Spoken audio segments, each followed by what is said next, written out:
ভয়াবহ দাবানলে পুড়ছে গ্রিস। রোববার স্থানীয় সময় দুপুর ৩টার দিকে দাবানলের সূত্রপাত ঘটে। ইতোমধ্যে দেশটির রাজধানী এথেন্সের উত্তরাঞ্চলীয় বার্নাবাস গ্রামের ৩৫ কিলোমিটার জুড়ে ব্যাপক আকারে ছড়িয়ে পড়েছে আগুন।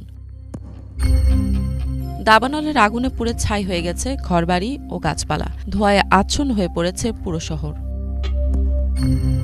শনিবার থেকে দেশটিতে ৪০টি দাবানল জ্বলছে। আগুনের শিখা প্রায় ৮০ ফুট উচ্চতায় উঠছে। দমকল বাহিনীর মুখপাত্র ভ্যাসিলিস ভাত্রাকোগিয়ানিস বলেন, ২৫ মিটার উঁচু আগুনের লেলিহান শিখা গাছপালা ও ঝোপঝাড় পুড়িয়ে ছারখার করে দিয়েছে।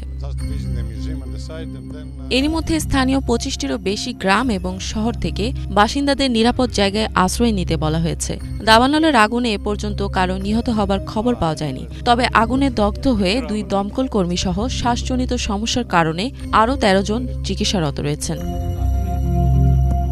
চলতি বছরেই দেশটির অনেক অঞ্চলে শত শত দাবানলের দেখা দেয়। ঘন ঘন দাবানল পরিস্থিতির জন্য জলবায়ুর পরিবর্তনকে দায়ী করেছেন গবেষকরা। ইফাত জাহান, বাংলাভিশন।